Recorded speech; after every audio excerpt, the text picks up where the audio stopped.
Jalen Hurts returns to practice yesterday. That was very surprising. We're going to talk Eagles, Saints. We're going to talk about previews, predictions, keys to victory. Should Jalen Hurts be even playing? We're going to talk that. Tyrese Maxey back for the Sixers tonight. I got my man Jake, the man behind Talkin215, joining us. Trending in the AM starts in 30 seconds.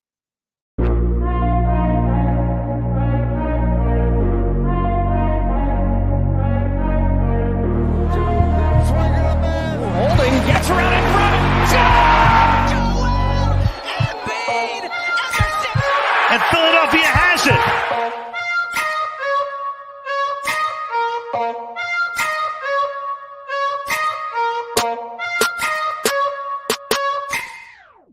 And a very good morning, everybody. Welcome to Trending in the AM on DSM Media.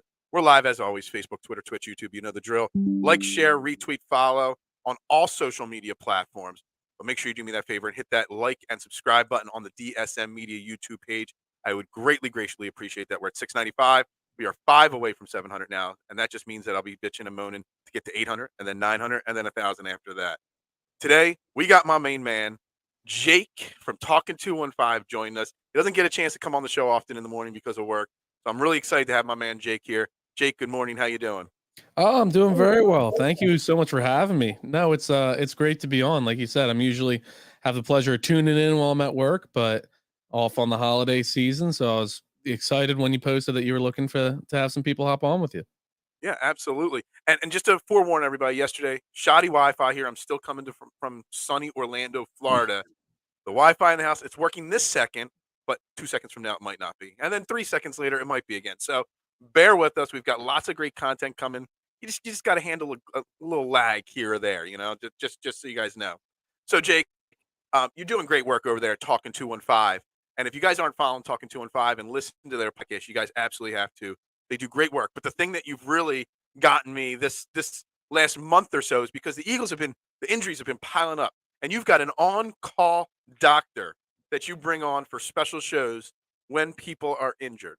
And obviously you've had him on for Jalen Hurts, Lane Johnson, and all these injuries recently. Jalen Hurts returns to practice yesterday. Now, I remember listening to when you had your doctor on. He said that the injury couldn't really get any worse. So, he could have played maybe even last week. He might play this week now, it seems like. I mean, practicing the little bit he did yesterday, it's a really good sign. What are your thoughts? Should Jalen Hurts even be practicing? Should he be playing this week?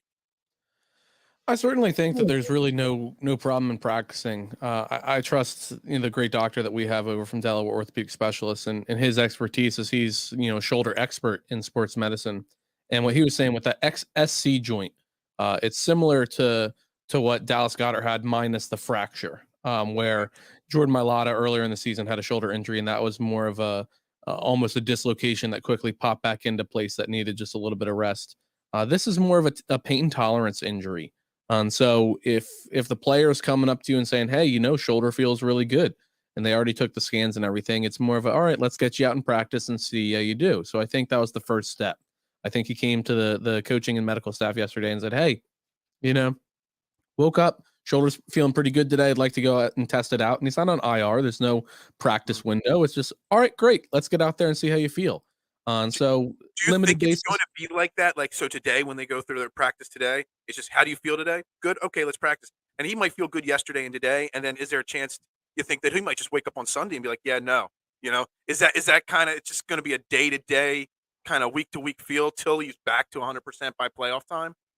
Yeah, I mean, I think there's a chance that he could have it flare up, but really, if you're going to be practicing all week, I would think the chances of him waking up Sunday and being like, man, I overworked it and it's really bad today are pretty slim.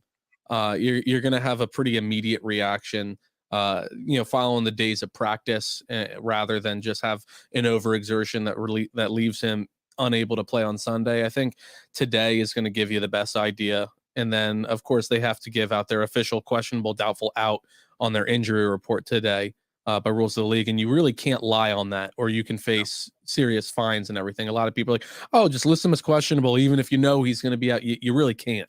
If something comes out, you can get a substantial fine and take draft picks and so on. So it'll be a really good idea of what we're going to be looking at this Sunday. I mean, depending on today's injury report. all intents and purposes, it sounds like every beat reporter that was there during the media availability for practice said that Jalen Hurts was throwing the ball with the same zip, the same, the same force. Like nobody could tell through the practice that was open to the reporters that he was injured at all. So to me, that the zip on the ball and the reporters seeing that, to me, this is not Nick Sirianni like trying to one up the Saints and be like, maybe he'll play. Let's confuse the Saints. Maybe he won't. Who knows? This is legit. If he's ready to go, that they're going to play, and being able to have reports of his speed on his throws and the accuracy all there. That to me is a huge sign. And on top of that, he took the first hour. He took all first team reps from every report that I've read. It wasn't like he was just on the side throwing little, having a little catch with AJ Brown. He was running routes or throwing routes and doing all the drills that they normally do. So I mean, to me, everything I read from yesterday says he's playing. But still, the question is it the right decision to play him on Sunday against the Saints? I certainly think if you get him out there and you get out to a decent lead, you take him out. There's no harm in that. And you don't do it early. It's not like, because in the NFL, you never know what's going to happen. I was screaming earlier in the year when we would get 24 points in the first half, like we did in the first 4 consecutive games. And then for a while, we didn't score a single point in the second half because we just went right to the run and time management, trying to just wind the clock down. And I was like, man, that's a terrible idea. It's going to come back to bite you. And it really didn't for most of the season. But you have something like that where you head into the locker room at halftime with, hopefully a 3-possession lead. You probably wouldn't see him out there in the second half. You might not see some of the starters out there.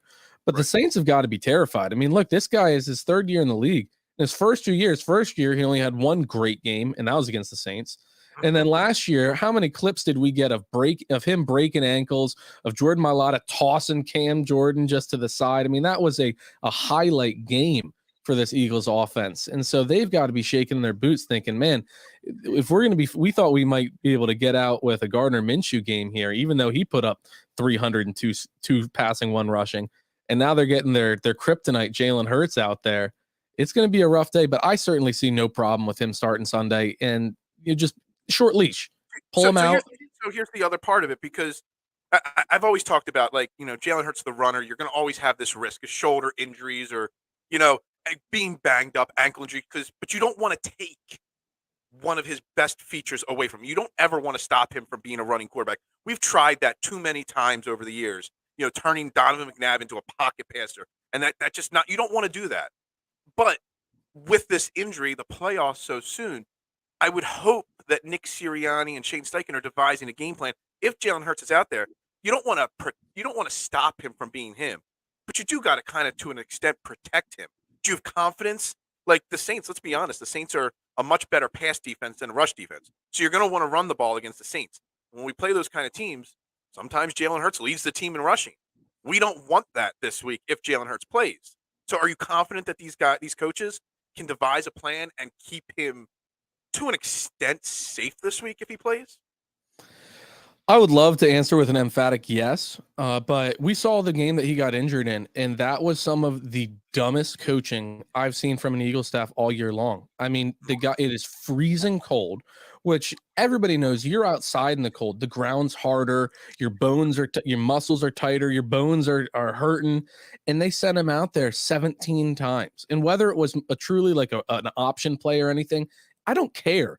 If he's running out there that many times, have it only be a running back run. Don't give him the option to pull it. And I blame the coaching staff fully for that injury. There is no reason against a team with a rush defense that poor that you send Jalen Hurts as your top rusher out there.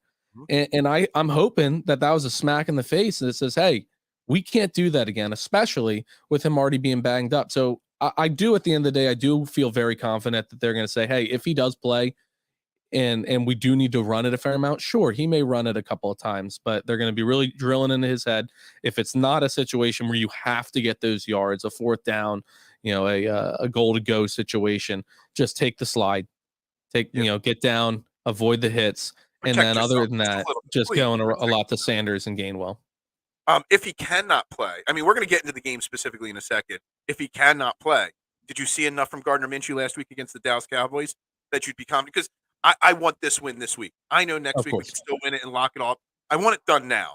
so that next week is meaningless. I want week 18 to be meaningless. And I think a lot of Eagles fans do. I'm confident, and I saw enough last year against the Jets to have the confidence in a 1 or 2 game stretch that Gardner Minshew can get the job done. And I think if anybody, he's pissed that he didn't win last week because he wants to win. He wants to be a starter.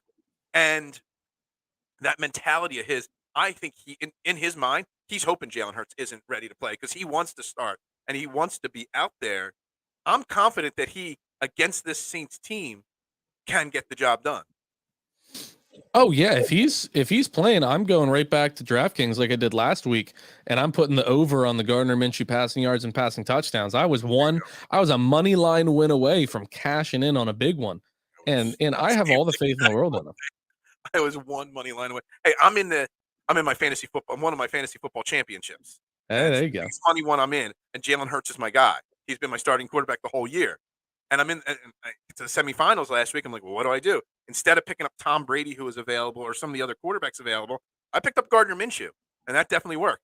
So this week, I've got either Gardner Minshew or Jalen Hurts starting. It'll be a game time decision who gets the slot in the fantasy championship. But yeah, we actually are going to do a live show tonight, everybody. I'm not sure what time exactly, but myself and the guy Peanut from Birds Beer and BS, who is in the championship game against me, and who watched me live stream the draft and picked every player that I was saying I was going to pick next right before I picked. So he purposely, took it. We're in the championship game against each other. So we're going to live stream a little BS session later tonight, me and him bickering on who's going to win this championship game. So stay tuned to that. And that's another reason to go there and like and subscribe to the DSM Media YouTube page, because then you won't miss this hilarious drunk me talking trash about fantasy football tonight about 7:30, 8 o'clock. All right, so the Saints, they second to last. So with the Wi-Fi, I don't have any notes on the screen. We're going no note style here today. But from my research, I remember saying they're either second to last or third last in turnover differential. So they don't force a lot of turnovers and they turn the ball over a lot. They also are a really bad run defense, but pass defense is pretty good. They don't get a lot of interceptions. I think they've only had 4 picks on the year, but they do shut down wide receivers in passing games at a fairly decent rate, considering they're a 6-9 team. You have Jalen Hurts out there or Gardner Minshew. Miles Sanders has got a knee injury. Practiced limited yesterday. But also he's now all of a sudden back to his old ways of fumbling the football every game. He's got issues making mistakes. What do the Eagles do running-wise this week? You got no Lane Johnson. What do they do? Do you go right back to Miles Sanders until he makes a mistake? Do you split the carries? Do you give Kenneth Gainwell, who everybody loves except for me, a bigger opportunity this week? So, what would you, if you're Nick Sirianni, you put your coach's hat on, what are you doing running the football wise this week? I mean, I'm sitting down and talking to you and figuring out what you got against Kenny G, baby. I mean, that's my guy. I think he's overrated. I have not seen anything special from Kenny Gainwell. You haven't been given an opportunity to see anything special. They've used him in such limited fashion that you really aren't able to see what he's gotten in the short time that he did. He got 3 goal line carries last week and couldn't get it in the end zone. Look, you're going to see, I mean, you had an entire season last year where Miles Sanders couldn't get in the end zone, and you had me screaming that Miles Sanders is the worst red zone running back in NFL in the NFL, and he's shutting me up this season. But also last season, 40% of Kenneth Gainwell's carries were for a first down or a touchdown. But I can talk about Kenny G all day. Is that what you want? Joe Bucci checking in saying you got to stick with 26 and ride him out. He's what got you here. You know what I mean? He's having a great season, but Kenneth Gainwell might be the better option. He might have more confidence, the coaching staff, in Kenneth Gainwell. Yeah, I mean, I think you saw at the end of last game, you didn't really see Sanders out there. I think they were kind of punishing him. They're kind of like, hey, and also it was obvious passing downs, and Kenny Gainwell's more of your receiving back. So you had him out there as the receiver, as well as putting a little chip block in before he was run downfield. I'm with Bucci. You got to put 26 back out there. You got to ride Miles Sanders. He really hasn't shown a tendency thus far this season to fumble the ball, and I think you're going to trust him that he can do that in this game. It was obviously, we all know how critical that fumble was last week. I was saying the one thing you can't do on that play is fumble the ball. 10-yard loss, so be it. You can get those back. You cannot fumble the ball. And if you saw him walking back to the sideline with Mailata, I mean, he was the most upset person in the entire field. He was the most upset out of everybody, all of us included. he was more upset than everybody. And I think he's really gonna stick with him, and it's gonna be just an extra added level of protection that he has to hold on to that ball. So I have no problem going with Miles Sanders. And then I talked on our pod. Real quick, I'm sorry. Something that you please. mentioned, that he kind of got punished there, and he was, benched for the rest of that game. I think it was like 3 drives there left. I'm not sure. Like, I love when coaches hold players accountable like that. And if it was really partially him getting benched because of, a punishment, why Nick Sirianni wouldn't also do that to Quez Watkins? Because Quez Watkins trust me, I hate Quez Watkins. Mistakes. I love coaches that hold players accountable. We're going to talk Sixers later. I used to always say it when Ben Simmons was having one of his bad games with 9-10 turnovers. Why doesn't Brett Brown or Doc Rivers bench his ass before, the start of the second half? And they never did it. I want coaches that hold players accountable. But how can you hold one player accountable and not another player? Sorry, you can get back to running backs in a second. I just love your thoughts on that because it's something that's been driving me nuts with the Quez Watkins mistakes. But yet Zach Pascal could play the slot, but he doesn't get that opportunity. They keep running Quez Watkins out there. No, I'm livid about Quez Watkins, and I stand by my comments on our pod that he is one of the most overrated players in Philadelphia. Absolutely. And you can look at a number 3 wide receiver on 2/3 of the NFL, and they're better than Quez Watkins.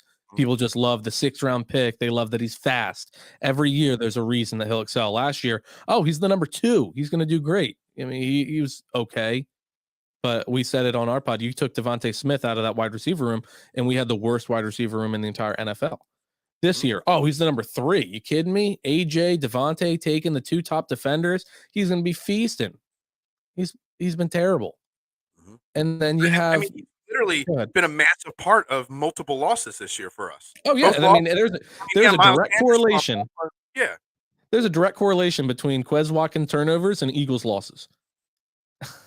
That's the bottom line right there, So what's he got? What do the Eagles? You would think that because Nick Sirianni's got that connection with Zach Pascal from Indy, so they know each other. He knows what Pascal's capable of. I'm not saying you could bench or deactivate Quez Watkins because then Britton Covey would be your 4th wide receiver. But you would think that Quez Watkins, I think last week was on the field for 50+% of the snaps, and Pascal was like 10%. I'm guessing it had something to do with Gardner Minshew probably practicing more with Quez than with other players, and that's why you saw the uptick in targets. But I think what you need to do if you leave him on the field, you just say run. Just say go deep. You have to send somebody after him. You can't leave him completely uncovered. And look, if he does get single coverage and get space, although he's second to last in the NFL in getting open on man coverage, shout out Shane Half for those wonderful stats. I saw he was on here yesterday. Great guy. Yeah, he's second worst in the league at getting open in man coverage. Then just send him deep. Just run fast. If that's the big thing that he's so good at, have him just do that. Just run. Don't throw it to him. Don't give him the opportunity. You had AJ and Devontae dying out on that field, leaving their body on the line. You saw AJ was banged up a little bit this week. Devontae somehow was just an Iron Man when everybody was saying he was too slight to be in the NFL. And then you get Quez Watkins just being a bitch, like just getting the ball ripped away from him. I mean, how do you let a man rip the ball out of your chest? It's pathetic. Like, I can almost, even to an extent, accept his fumble against Washington because he should just stay down. Like, he tried to get up to get more. He got hit from behind. He never should have went down in the first place. Trust your hands and catch that ball in stride. That's true. That's true. But the hit that jarred that one loose, you can almost be like, yeah, okay, that was just a defender making a good hit, whatever. But that interception, man, you just got out-muscled. And not just out-muscled twice. They were bad routes because he just when a wide receiver waits for a football to get to them, that's a bad route. You need to go and attack the football on those kind of routes. And if you attack the football, then those situations don't happen because you keep that separation between the defender there. So I don't know. Quez Watkins, man. Sorry, we were talking running backs, and then something made me think Quez Watkins, and it just really pissed me off there for a second. So we had to bring Quez Watkins back into the conversation. All right, back to running back. So yeah, we're running the football on Sunday, right? I think you'll see a pretty balanced offensive attack. I'm hoping that we run it fairly early, where it seems like on games that we should be running it, we end up running it, but it's after a couple failed attempts of just strictly passing it. So I'm hoping that we start it early, and then if we do start really dialing up the pass, that we utilize the play action more. And, that's something that's definitely underutilized. That we get a lot of read options out of Jalen Hurts, but I'm hoping that we can get some play action with, if Gardner Minshew's playing, allow him to air it out and trust the route running abilities of Devontae and AJ. I mean, honestly, obviously Gardner Minshew's a different quarterback than Jalen Hurts, and he doesn't have the running ability. I mean, he's still a mobile quarterback. You can still run the RPOs with Gardner Minshew to an extent. You know what I mean? I mean, we've seen much less mobile quarterbacks. Sam Bradford was running RPOs with Chip Kelly here. So, you know, you can run RPOs with non-mobile quarterbacks. Does the game plan, like, if you're Nick Sirianni, you're like, this is our game plan because we're going up against the Saints. I don't care if Jalen Hurts is the guy or Gardner Minshew. I think you have to have a slight variation because you can't obviously have Jalen Hurts running or Gardner Minshew running the amount of times that Jalen Hurts does. But the basic idea and theories, I think, stay the same no matter who's there this week, because you got to trust the system that you've built over 16 games. It's gotten you to 13-2 or 13, to whatever it is right now. You got to trust that. Yeah. And I really don't think it matters who's the quarterback. It's run the ball early, like you said, set a play action or RPOs, depending on who the quarterback is, and get the ball into A.J. Brown and Devontae Smith's hands. I don't think it matters who's the quarterback. As long as you're throwing the ball, A.J. Brown's going to catch most stuff. And Devontae Smith, you say it, Iron Man. I think something's happened from his time in college to now. He's learned how to take a hit. Can you actually teach people how to take a hit? Because you see it when he takes some big hits, but he pops right up because you see the way he protects himself. He almost curls up into a ball when he goes to take a hit, and he braces really well for it. I think he's learned how to do it. And I think that's something that he wasn't doing at Alabama, and he is now. And I think it's a great thing that he's taught himself that. The game plan doesn't change. You get the ball into those hands no matter who the quarterback is. Yeah, and the one thing that I didn't hear you mention is I feel like you got to get it into Dallas Goedert. You got to get it into Goddard's hands. He was a little bit banged up, still coming off of that shoulder fracture last week, but he showed you 70 yards and 3 catches. I mean, the guy's obviously a massive part of being able to just grab up chunks of yardage, and you're going to really lean on that this week, especially for a lot of people. I don't, but for a lot of people having him in the fantasy championship, relying on a good Dallas Goedert game. So I see him going out there and having a really solid game as well. But no, I couldn't agree more. Run the ball early, run it often, as long as it's working. We say on our pod, look, you got the analytics guys. There's a reason why when we were playing Tennessee, we just aired it out like crazy, 2nd and 2, and we're still airing it out because we're like, look, the numbers here are saying we got a 90% success rate if we're targeting this guy on this kind of play when they show this style of defense. Why run it? Let's get 35 yards rather than pick up the first down with 4. And so you figure out what's working and just stick with it. And then if it changes, make adjustment. I know you say he was still banged up coming back from injury and stuff like that, Dallas Goedert. I'm surprised he wasn't a bigger factor in the game because Gardner Minshew, obviously last year against the Jets, he was the number 1 targeted guy, Dallas Goedert. He had 2 touchdowns, over 100 yards.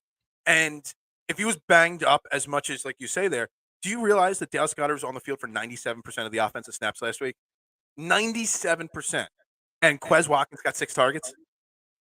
And Dallas got 2 or 3 passes there. That's not good. Yeah, that needs to improve this week, no matter who the quarterback is, 100%. Oh yeah.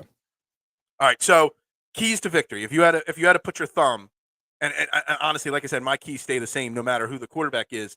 But if you had to put a key to victory, what would you put out there as the keys this week? Because we've talked all this offense, we haven't mentioned the defense one time. Is it that simple that this offense of the Saints is so bad that we don't even have to really worry about the defense? Because the defense has been struggling lately. They've been making mistakes. Darius Slay's had some bad games. They've given up some big yards. I mean, let's be honest. We should have won last week, but the defense still, they still gave up 40 points. I don't care about the terms. They still 40 points. So are we really not worried about the defense this week against the Saints at all? Oh no, I certainly am. I mean, my when you first said that, my key to victory is defensive secondary. I mean, you're seeing average play out of stars, and Bradbury and Slay, I feel like, have played average, not bad. They've played average NFL cornerbacks for the past 4+ weeks. And then what I feel like nobody's talking about this. What the hell happened to Kaiser White? Guy buzzing around the field all the first half of the season, making massive plays. Have you heard his name in 5 weeks? And that's where we're getting destroyed in the slot with Avonte Maddox being out, with CJ GJ being out, and now with Josiah Scott deciding, you know what, I do want to play terrible football. Like we need a coverage linebacker, Kaiser White, to really step up. So it's going to happen in the back seven of the defense. That's the key to the game. I have all the faith in the world in our front four right now. I mean, we're 2 sacks away from breaking the 89 Eagles record, and we're going to break that. We're going to break that on Sunday. We don't even need the 17th game. We're 12 away from breaking the Bears record, and we've had 6 sacks how many times this year? You know, that is very possible. I was thinking about put an asterisk on it with 17 games, though. All right. Yeah. All records are going to be broken because of the 17th game eventually. I did make a bold prediction, and it was on the Painted Lines. I was on their preseason prediction show, and I made a bold prediction of 18.5 sacks for Hassan Reddick. And it took till week 3 till he got his first sack. I'm like, this is not happening. He's at 14 sacks right now. Yeah, he is. Tell me he could get 4.5 sacks in the next 2 weeks. Whew. Put Alex Leatherwood out there. He could get it in the next 2 drives. Yeah. Well, he made a statement. I think it was one day this week. He made a comment. They were interviewing him about the defense, and he said he wants that 15 number, which is one away from, because 15 is when he thinks a pass rusher becomes elite, when they can hit that 15 number. And I'm telling you, if 18.5 happens, man, I'm gonna be on here look at this guy right here making the right prediction right there. Although I did say also that nobody would hit 1,000 yards receiving from this Eagles team, so I was really wrong on that. So. But yeah, I mean, the secondary, like you said, is struggling lately. But, you know, Kazir White, I would even say TJ Edwards to an extent. They both had such great first halves of the season. And I know the PFF grades are saying that TJ Edwards is still a top 2 or 3 linebacker right now. The eye test just doesn't do it for me. You see a lot of tackles when TJ Edwards makes tackles where he's falling backwards. He's making the tackle, but he's falling backwards and giving up an extra yard there and everything. I'm still stunned that Nakobe Dean cannot get on the field. I don't know if he could be a better pass coverage linebacker than Kazir White, but he could definitely get after the ball. Mm-hmm. And it makes zero sense to me that Jonathan Gannon, this defense, can't find a role for someone like him when Kazir White and when somebody like TJ Edwards are just not playing the way they were earlier in the season. No, you and me both. I've been saying for a little bit that Nakobe Dean needs to be given some opportunities, and he gets a handful, and literally a handful of snaps a game. He's out there 4 or 5 snaps, but I don't understand with when games are the way they are. I'm guessing just because the games have been tighter recently. The Bears game was tighter than it should have been, even though anybody watching that game knows it was at least a 12-point game. We just had that crazy Brian Pringle touchdown at the end. And then last week was obviously super tight the entire game. That maybe that's why he's not seeing the field. But you got to mix something up because when Kazir White, the one game, what game was it that Kazir White got hurt in? It was like 4 or 5 weeks ago. Yeah, it was a little bit ago. In the third quarter, he played literally like he tied the team lead in tackles. Yeah, exactly. So he obviously is capable of playing that Kazir White role. So why not? I mean, there was a point this season on this show that we were talking about. We have a plethora of linebackers. You got all these guys, Kazir and TJ, who are going to be free agents. You got Nakobe Dean, who can't see the field. To me, right now, Nakobe Dean's the only linebacker I want to see on the field at this point. Oh, TJ's still a good linebacker. He's but he's not playing at the level he was earlier in the season. It's tough when you got a lot of people, and I think he's struggling as well. But when you have people struggling around you, it seems to just kind of, unless you're a true elite player, it seems to everybody seems to struggle in that defensive back 7 of the defense. So I'm not being as hard on TJ as some, although his play certainly come down from what he was playing earlier in the year. But I'm still fully in the we need to lock him up for 3 years side of the camp. We lose him, we're right back into being like, who the hell are we going to have playing linebacker? Is Alex Singletary, whatever his name is, out there available to hop in? Is he even in the NFL anymore? I think he went over to the CFL again. So I'm not laughing at him, but he was a great guy. Yeah. Exactly. 100 and something tackles. Good for him. So I mean, honestly, this is a great game for the secondary, the Bradburys of the world, the Slays of the world, to get right. Because, I mean, you got Andy Dalton, Big Red, throwing the football. I mean, he is what he is. And, I mean, outside of Chris Olave, who's having a really strong rookie season in New Orleans, I mean, Alvin Kamara, I mean, is he the dangerous elite weapon that he used to be? He's still dangerous, but he's not, he's not that top 5 running back, Alvin Kamara anymore. I mean, they really don't have many weapons. If you look at the box scores of all their games this year, They gave up a lot of points early in this season, but their defense is holding teams to a pretty low number most weeks, and their offense is scoring next to nothing every single week. So this would be a game that could help build that confidence of Slay and Bradbury, in my opinion. Yeah, I think it's going to come down to Gannon and what kind of defense he plays. I mean, I'm a pretty big Gannon fan this season, but it's hard to really sing his praises after last week when he was just 3 and 30, right? 3 for 30. He was so stuck in his 2021 ways of just, you know what? Like Coach Joey posted a funny meme, like an office meme where it was like, you better not play zone. And Michael Scott, I'm going to play zone even harder. And talking about Pam and Michael dating her mom. But I'm just hoping that he doesn't do that. Like when we played man coverage, I think Dak Prescott was like 2 of 7 passing, and then we played zone, he was like 23 or like even higher, like 30 of 35.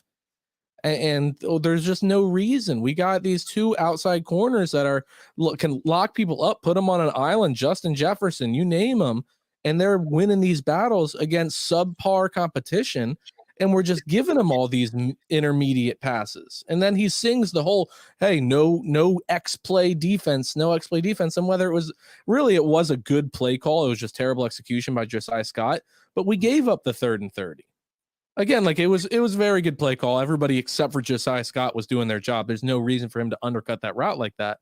But when you have subpar players out there like a Josiah Scott, you need to make adjustments, and they didn't make any adjustment with CeeDee Lamb in the slot. They should have bracketed him. When he was bracketed, they only did it 2 times. Both times he was targeted, both times it was incomplete, and then he was nearly perfect after Avonte Maddox went out when they didn't bracket him and just had Josiah Scott on him. And you got to make some kind of adjustments, and that was his biggest knock last year, and he seemed to make adjustments this year minus last week. So it's really going to come out and see what Jonathan Gannon does, if he leaves these guys in soft zone or lets them play. I got a theory I had, because everybody was like, Josiah Scott, I mean, terrible. Everybody's like, oh, you got to go find somebody to play that slot corner, or hope that Chauncey Gardner-Johnson is back and move him to the slot, whatever it may be. But people forget that Josiah Scott's young. He's, 23 years old?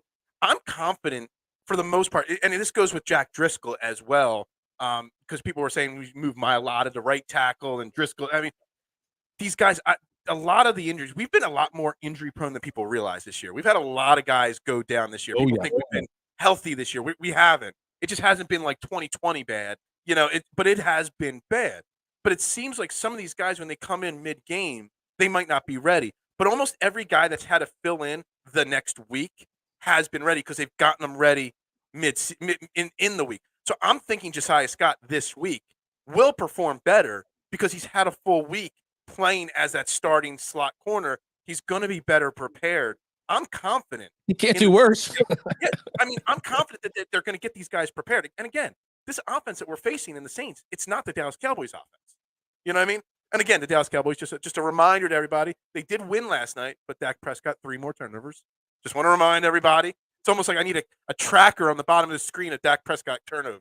It just keeps going up every single show. Even when they don't play, he's turning the ball over somehow, Dak Prescott. Somebody was listening to the Talkin215 podcast. No, we said the same exact thing. You give this coaching staff a whole week. What'd you see in 2017 when Jason Peters went out? The first game that Big V was brought in, he was terrible when he was brought in mid-game.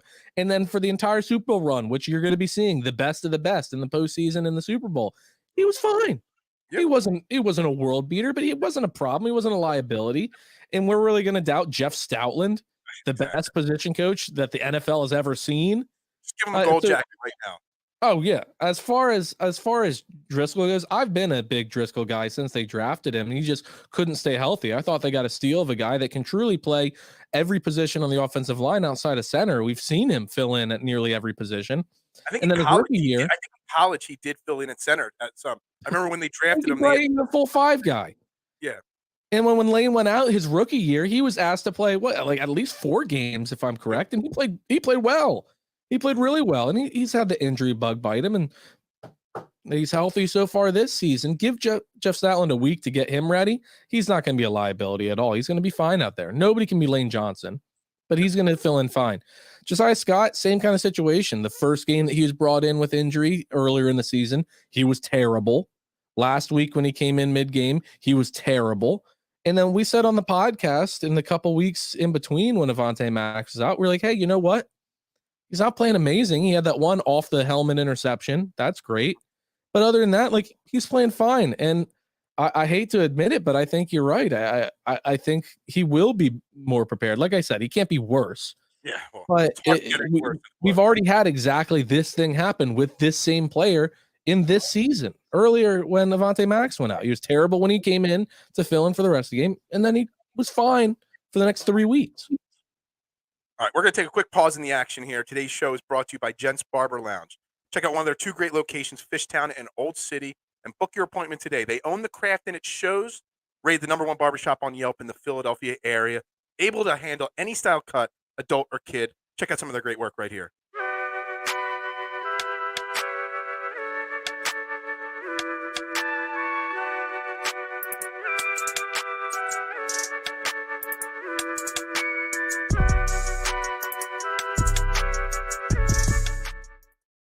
All right, we're back here on DSM Media with Trending in the AM. Again, like, subscribe, follow on all social media platforms, but especially on the DSM Media YouTube page. I am Phil Seifel. We got Jake from Talkin215 here with me. Make sure you shoot him a follow as well. Catch their great pod. It's almost like their pod is just the night version of mine because we're always on the same wavelength all the time. We're talking Eagles. We're gonna get our predictions here. Then we're gonna close the show with a little Sixers talk because Tyrese Maxey does return tonight against New Orleans in New Orleans there. So, Jake, we'll let you go first here. Game script, how's it playing out? Is it different how you, in your mind, visualize this game playing out, whether whoever's at quarterback? And do you have a prediction for the final score of the game? Oh, yeah, I have answers to all those things. It's gonna be similar to the last 2 years that we've played the Saints. It seems like the Saints in Green Bay, we seem to play them every year recently. We played the Saints now 3 years running. And every time we've played them, we've dominated them. We had a very subpar team in 2020, dominated them. We had an average team last year, dominated them. We've got a great team this year, even if you take Hurts out, even if he's out there on 80%, it dominate them. It's not going to, we have their number. We're going to be able to kind of do whatever we want at will against them. It's really going to come down to the defense if they're going to keep it as a true domination through the whole game and allow us to continue to score and allow them not to. But I have all the faith in the world in our offense. A.J. Brown now, the Devontae Smith another year, already past 1,000 yards receiving. We got Miles Sanders having a career year. It's not going to be all that close. You have Driscoll out there instead of Lane. We're still going to be able to run it down their throats. They were the #1 rated rush defense last year, and we put up ungodly numbers against them. I truly am not very worried about this game. People can call me out if it's a close game and all, but I'm not even going to say if it's a loss because that's not even on my radar. I have all the faith in the world the Eagles will win this week. We've got the #1 seed to lock up. We own the Saints' first-round pick. Obviously, we want to beat Dallas. This game was way more important in the large scheme of things than last week. Okay. And you got them winning. So I actually think that there's something that if Jalen Hurts plays that we're missing here. Jalen Hurts wants the #1 seed. Jalen Hurts wants to be, wants that Super Bowl. He wants to lead this team to the Super Bowl. But I think deep down inside, he won't ever admit it. But I think deep down inside, he wants that MVP as well. And if he misses this week, and then we lock it up with Gardner Minshew, so then he gets sat next week, it's going to give the MVP voters a reason not to vote for him. Because he's missed now, he misses the last 3 weeks of the season. I actually think if he starts, yes, this is a really good pass defense, but not a good rush defense. I think you see Jalen Hurts come out throwing the ball and hitting A.J. Brown, Devontae Smith. I could see, just to prove his shoulder's okay, if he's playing a near 300-yard performance and 2 touchdown passes, whatever. I actually think they win bigger with an 80% Jalen Hurts this week than with 100% Gardner Minshew. Not because I'm saying anything bad about Gardner Minshew. I think if Gardner Minshew starts, they have a balanced attack, run the ball early, get the ball to the hands of the right people. But Jalen Hurts wants that MVP trophy, in my opinion. He will never admit it, but he does want it, in my opinion. And a big game this week locks it up. Because, again, even if we win with Gardner Minshew, there's zero chance that Jalen Hurts goes out there next week against the Giants. Zero chance. They're not even going to give him You'll see nobody out there next week. You're not going to see people say, oh, well, you give them 2 drives to get get some reps. What even waste 2 drives for? That's why you don't see them in the preseason anymore, these guys. So he wants that MVP trophy just as much as the Super Bowl to prove the doubters, the continued doubters wrong. I think if Jalen Hurts starts, he has a massive game. I'm going to say the Eagles win 31-17 with Jalen Hurts. They might give up another late touchdown, just as they have done multiple times this year. So it's going to be a much bigger blowout than a 31-17 score with a late score. If it's Gardner Minshew in there, it's going to be a little closer of a game, something like 27-17 or whatever. But I think the spread right now is at 4.5. I think the Eagles easily cover the spread this week, easily win this game. And I want Jalen Hurts in there so bad because I want to lock up my fantasy football championship with Jalen Hurts riding high. I wanted Derek Carr to be my fantasy football quarterback. And the guy that I'm in the championship heard that and took him 1 pick before. So I picked Jalen Hurts with that pick instead.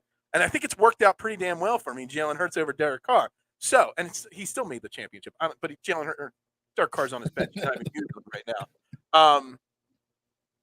What do you think? Do you think that theory that he wants this MVP is kind of semi-true?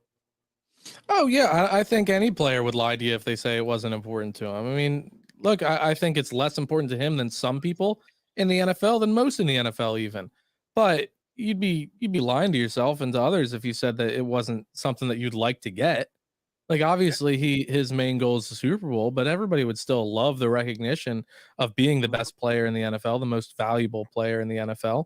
And so, of course, it's important to him. And you've seen in this city alone where the best player doesn't get the MVP when they miss games due to injury with Joel Embiid. And so he wants to come out there and well, I mean, you could say the same thing. Bryce Harper missed time with the injury and came back and still won the MVP. But I regress.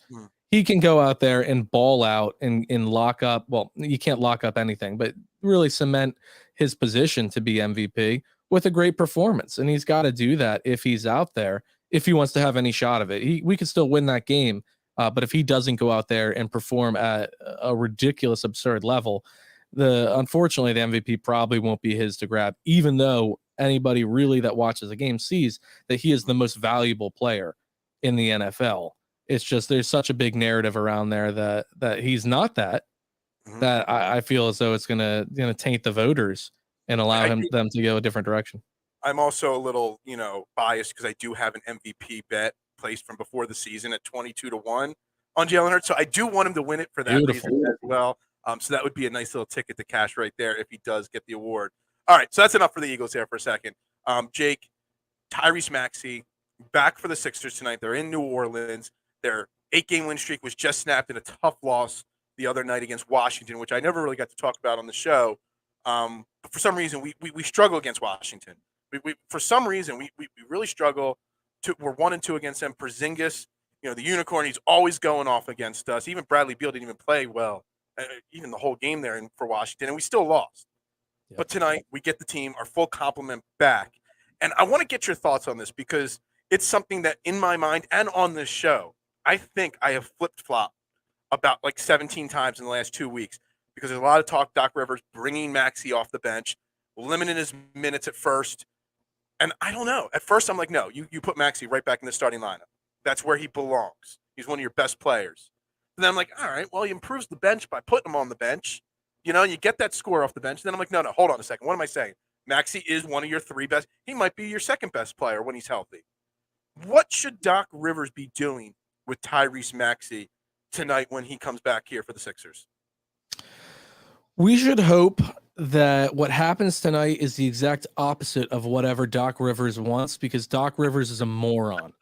So whatever he wants to do, just do the opposite of that and we'll be good. So if he wants to limit his minutes, give him 42 minutes.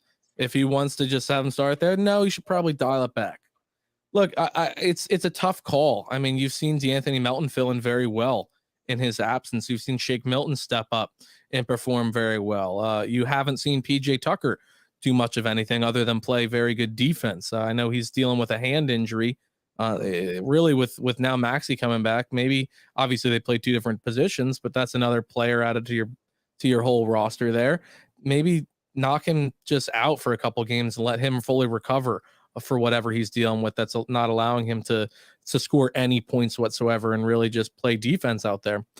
But with Maxey, I tend to lean towards start a little bit slow. I think with a player like him and with an injury like this, you don't have to go so hard. It's not like a hamstring. It's not like it's a hand. The risk of re-injury is so minuscule that the only reason I wouldn't have him out there is if maybe he's just a little rusty and a little cold, and you don't want to leave a guy out there in a game that you need to win against a good Pelicans team and just try to, hey, you know what, go out there, shoot your shot. If you miss it, you miss it, and figure it out.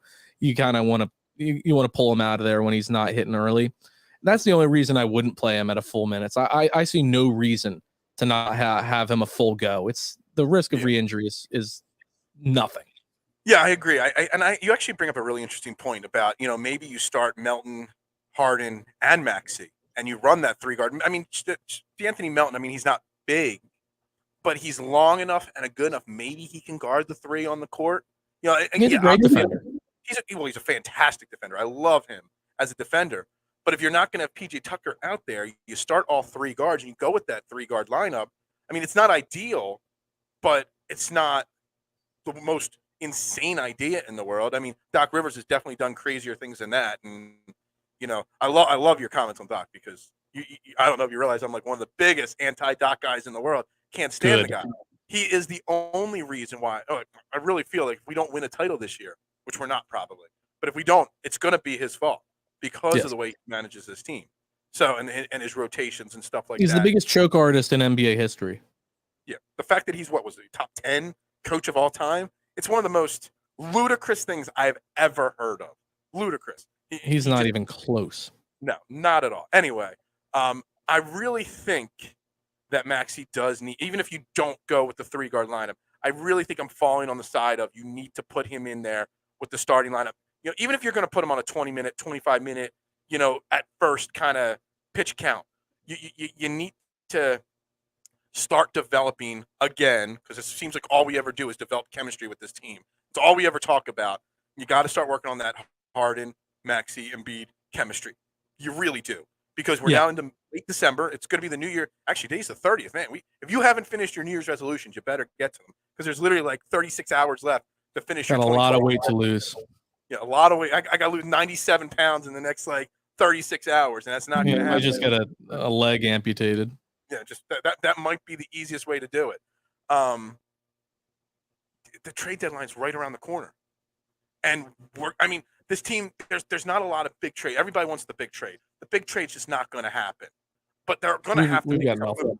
There's going to have to be some minor moves made to tweak this bench, to tweak things.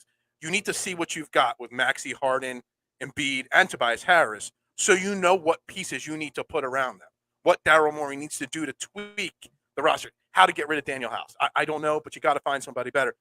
But if PJ Tucker's not the answer, or if Melton can't come off the bench and do what he was doing as a start, I don't know. There's going to need to be some adjustments made to this team, but you can't make those adjustments till you see what Maxey, Harden, and Embiid are for 10, 12, 14 games. So you might as well just throw them right into the starting lineup right now and figure out what you got, because then you'll have a better idea of how to tweak the roster. Yeah, as far as conditioning goes, it was an injury that wouldn't harpen him from being able to stay in great shape. And if it's fully healed, it's just something that he needs to get a feel back for. So there's no reason to put him on a restriction. There's nothing. It's not a lower body injury. It's not. There's nothing that should be able to keep him from being out there and playing his full complement of minutes. And I think you said it perfectly. How many times last season did we hear about how the Brooklyn Nets didn't have their full 3 players out there building their chemistry or their full 2? Like you rarely ever saw Kyrie and KD and any of their top players out there consistently. And what happened to them? They got bounced first round. And now look at the Nets. Kyrie, KD, and Ben Simmons are playing every single day. I think last night or 2 nights ago, it's their 10th win in a row now they're on. They are literally the hottest. I hate to say it, but they're playing great. Yeah, I always said it from the beginning that it was really still a 3 or 4. I said that the Cavaliers would fall down a little bit. The Pacers were off to a red-hot start. They weren't going to sustain that level. It was really the Bucks, the Celtics, the Nets, and the Sixers always in my mind, and it still is in my mind at this point. It's a 4-team race for the Eastern Conference.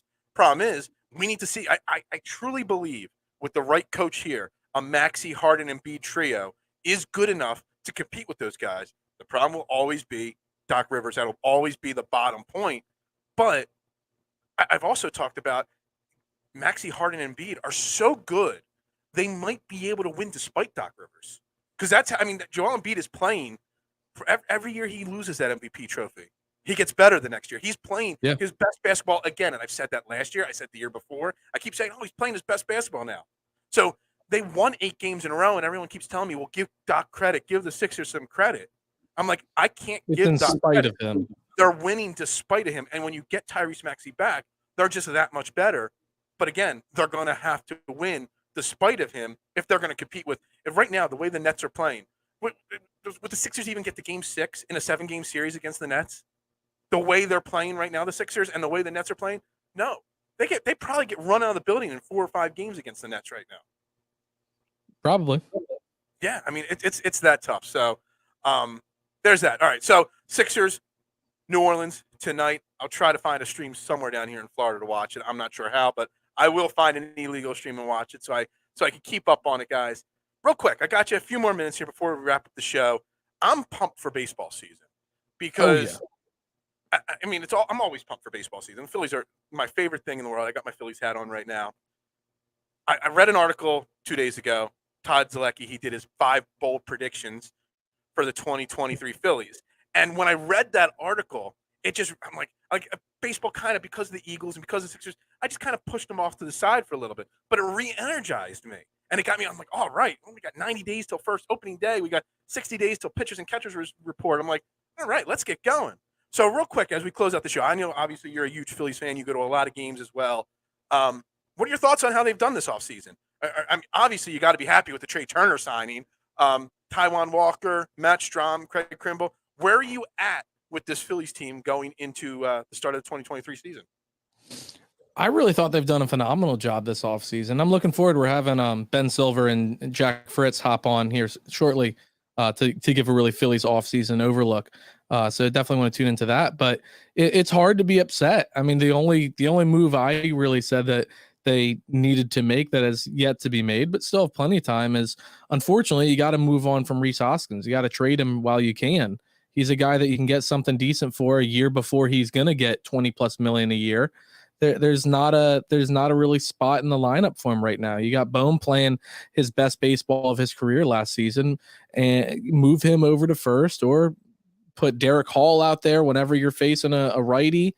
Oh, there's no reason to have a butcher, a net negative player out there that's only a net positive for 2-week stretches of the season in chunks. I mean, the guy is the streakiest player in all of baseball. And what happened to his walks? He was always a top walk guy. He's not seeing the ball very well anymore. He just gets on these streaks and these tears where he'll hit the cover off the ball. And look, as a person in the city of Philadelphia, love him. His wife, phenomenal. Great people, love him in the city, but we're not here to make friends. We're here to win trophies. And I feel as though he's a liability, even if you can just move him for a cheap piece, and then you have money to go down a step in the luxury tax, or you have money to use towards somebody else and get that one last needed piece. But Rhys Hoskins, I can't disagree with you more on this. I love Rhys Hoskins. As a person, I love him too. I can agree with one part of everything you just said about Rhys Hoskins, about trading him, because I said it yesterday on my show. I had my man Carter on yesterday. He used to work for Reading, and he's a big Phillies guy. And it's that I bet you if you put Rhys Hoskins on the trade market, 25 teams would be knocking on Dave Dombrowski's door to say, "Yo, give me Rhys Hoskins," because he is the streakiest hitter. He is the streakiest hitter in the world. But you cannot tell me you'd be confident with Derek Hall playing first base over Rhys Hoskins. Rhys Hoskins. I didn't say full. I said whenever there's a righty. Rhys Hoskins hits 30 home runs, drives an 80 RBIs, has an 800 OPS. You know, he literally a 250 batting every year. He doesn't have an 800 OPS. Go look it up. This year, I think he was 796 this year, and it's the lowest he had. What? Not 800. Okay. 796. My bad. He is one of the most. When it comes down to it, over 162 games, he is the best option to play first base. Yes, 794. Oh my God, I was off by .002. Oh my God, but he is literally the guy that he literally consistently finishes right around the same numbers every single year. Yes, you're going to have to go 2 weeks where he goes 0 for 25, but then you're going to have 2 weeks where he goes 20 of 25 and carries this team, especially till Bryce Harper comes back. There is no way you could survive without Rhys Hoskins in that lineup. Where you hit him in the lineup, that is a huge question mark. But you need Rhys Hoskins in the lineup. If he's your 7-hole hitter or 6-hole hitter, you're fine with him there. It's better than Derek Hall. That is for sure. And if you move Bohm over to first, who's playing third base? I'll say this. Are you going to find a 30 home run hitter to put at third base? Just curious. The only thing with trading Rhys is his value, like you said, is very high.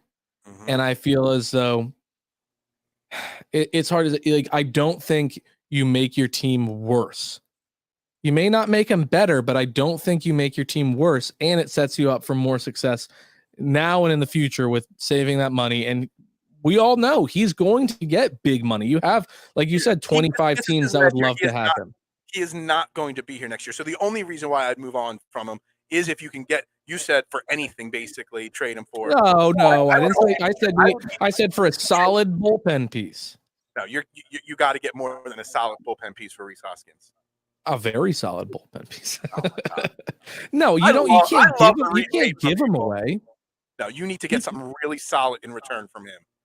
Look, really maybe he's a trade deadline guy. Maybe he's a guy dealt at the deadline, or maybe he's not dealt at all. I wouldn't be mad. I wouldn't be mad at all. I think they've had a great offseason. I wouldn't be mad in the least bit if they keep Rhys Hoskins. Until he has that first game losing error, then I'll be like, oh, I've been screaming that he needs to be traded. You know how we go. But he could definitely be a great deadline trade piece if you need a bullpen arm, or say somebody gets hurt and you need to fill that spot, because then you also have Bryce Harper coming back at the deadline. Now, I don't know who you would move to first base, how you would rearrange everything, with Bryce Harper DH. Can Castellanos play first base? Schwarber play first base? I don't know. I don't know what you would do there because you don't have a third baseman to replace Bohm with. So, excuse me, I don't know how you would rearrange that. But if they're trading him, I'm waiting till the deadline. I'm using him as that asset to, figure it all out. The other trade piece that I think that people have to talk about, and I love your thought, is Aaron Nola. Because Todd Zielecki said, bold prediction, he is locked up long term before opening day. But I kind of have, since the second they signed Taijuan Walker, I've always been thinking that was the backup move because they don't think they can sign Aaron Nola long term. Do you think there's any validity to that? They got him for a steal in his first contract, or I guess technically his second contract. But they got him for a steal on that one, and I don't think you're going to be able to get him for as good of a price this season. You're already in the Carlos Rodon kind of territory. The 6-7 years, $170 million. Are you really going to give Aaron Nola that? It's tough to say. I mean, you flip a coin on whether I would or wouldn't. He really can be a phenomenal pitcher for any staff, and then he really can have some rough times. He's not nearly as streaky as Rhys Hoskins, but he's certainly a very streaky player that can pitch to Cy Young level and then pitch to really not. I mean, thankfully, when he's bad, it's not awful. It's just not good. Right. So when he's bad, it's not like you're out there getting absolutely shelled. He'll give you a minimum 4 innings, and then he'll give up maybe 5 runs in total come at the end of the 5th, which is not good at all. But you're not, if you have an offense like us, you should still always be in that game. So it's tough to say. I don't think Taijuan Walker is the guy at all, and I certainly don't think if they do trade him, it would be for a replacement in the starting rotation, because while we do have a plethora of young talent, they still want to win, and they still know that we have a great potential to win now. I'd find it very hard to believe that unless something great happens, and I say great because it would be great if Painter, Abel, McGarry just start throwing the ball phenomenally, and we have that extra luxury of having a young arm ready to come up, then I would be very surprised to see him trade him away in a year that we really could go right back to where we were. But if that happens, if we do have McGarry, Abel, or Painter really start throwing the ball beautifully, I don't think there's a reason that you wouldn't consider trading him. Yeah, I keep thinking either Nola and Hoskins and Abel as the starting point to get Devers from Boston, Rafael Devers. Yeah, he could be your third baseman. You move Bohm to first, Now you have a Bohm, Devers, Trey Turner, Stott, infield. It gets me excited. Trey Turner, real quick, 2 seconds. Trey Turner batting leadoff in your lineup. Yes. Yeah, absolutely. Yeah. I think it's insane that people keep wanting to bat him further down and keep Schwarber in the leadoff spot when you go out and get a prototypical leadoff hitter like Trey Turner. No, and I think Schwarber said it great, which is something I was happy to hear when he was asked, "Oh, are you still going to be playing leadoff?" And he was like, "I'm going to hit wherever Rob Thompson puts me in the lineup." And I'm like, "Damn right you are." Yeah. I'm tired of hearing this. I feel more comfortable at leadoff. I don't give a shit where you feel more comfortable. Excuse me. You play where I play. Like we stuck you at the leadoff far too long where you were not hitting the ball very well. And then you turn it around there at the end of the postseason. But if we need to move you out of there, I don't care if you're more comfortable or not. You need to move. We need to do what's best for the team. So that was something that definitely gave me some confidence. Absolutely. All right. We are going to wrap up Trending in the AM right here on DSM Media right there. Again, thank you, Jake, for coming on, Talkin215. Again, one more time, tell everybody where they can find all of Talkin215's content and what you guys got going on. Most active on Twitter and Facebook. We do have an Instagram and YouTube. Talkin215 on Twitter and Facebook. Talkin215 on Instagram. And Talkin215 on YouTube. We post on pretty much any app that you get your podcasts on. You can get our full-length episodes. We're also putting out short mini little clips with the doctor, giving injury updates and other fun clips. So you can just find us on any of those social medias. Awesome. Thank you very much for joining me today. Again, Eagles, Saints, Sunday, wrap up that number 1 seed. We both agree to that. Make sure you're tapped into Talkin215 to DSM Media because, we got lots of great stuff happening. And we'll be live for Eagles pregame live. I might be live later tonight doing some fantasy football trash talking show with my man Peanut. Everybody have a great Friday. I know I am going to have a great Friday. I'll be back Monday in the new year. We got Mark joining us. We'll be talking Eagles, wrapping up that number 1 seed. Everybody have a great Friday. Happy New Year. Be safe. Jake, Happy New Year to you. Everybody have a great day. Go Birds. Go Birds.